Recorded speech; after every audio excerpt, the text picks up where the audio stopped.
श्रीमद्भागवत महापुराण अष्टम स्कंद अध्याय 23। बलि का बंधन से छूटकर सूतल लोक को जाना।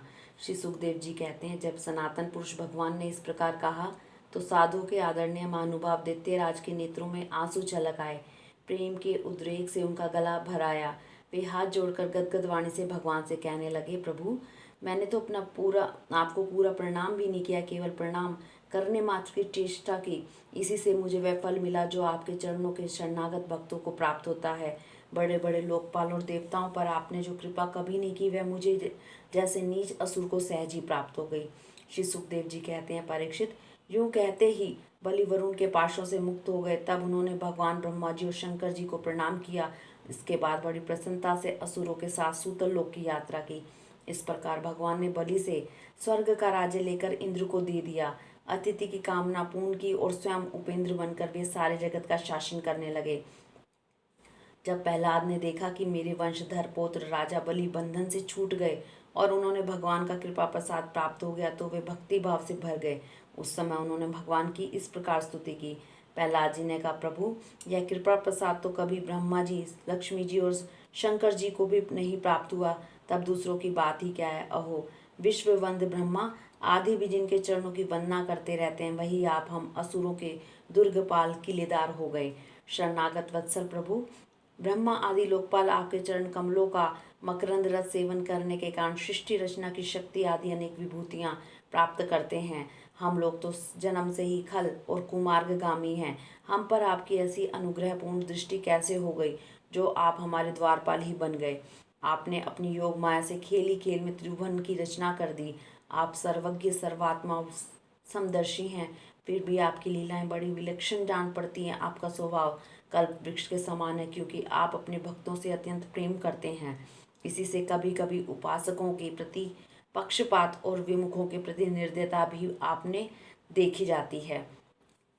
श्री भगवान ने कहा, बेटा प्रहलाद, तुम्हारा कल्याण हो। अब तुम भी सूतल लोक में जाओ, वहां अपने पुत्र बलि के साथ आनंद पूर्वक रहो और जाति बंधुओं को सुखी करो। वहां तुम मुझे नित्य ही गदा हाथ में लिए खड़ा देखोगे। मेरे दर्शन के परमानंद में मगन रहने के कारण तुम्हारे सारे कर्म बंधन नष्ट हो जाएंगे। श्री सुखदेव जी कहते हैं, परीक्षित, समस्त दैत्य सेना के स्वामी विशुद्ध बुद्धि प्रहलाद जी ने जो आज्ञा कहकर हाथ जोड़कर भगवान का आदेश मस्तक पर चढ़ाया। फिर उन्होंने बलि के साथ आदि पुरुष भगवान की परिक्रमा की, उन्हें प्रणाम किया और उनसे अनुमति लेकर सूतल लोक की यात्रा की।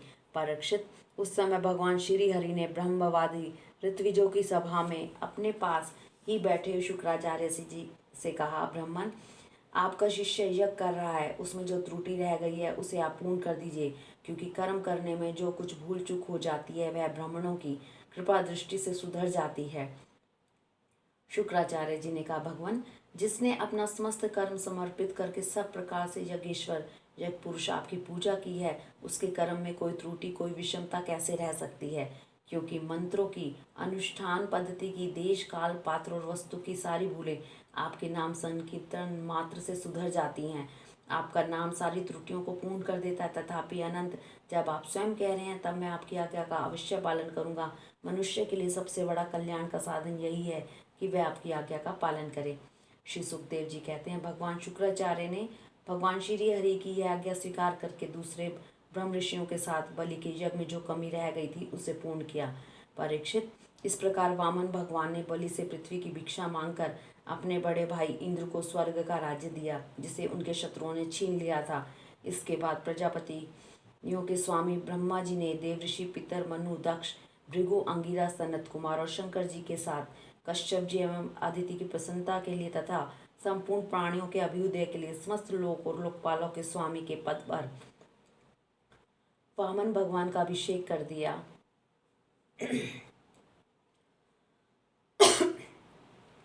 परीक्षित, वेद, समस्त देवता, धर्म, यश, लक्ष्मी, मंगल, व्रत, स्वर्ग और अपवर्ग सबके रक्षक के रूप में सबके परम कल्याण के लिए सर्वशक्तिमान वामन भगवान को उन्होंने उपेंद्र का पद दिया।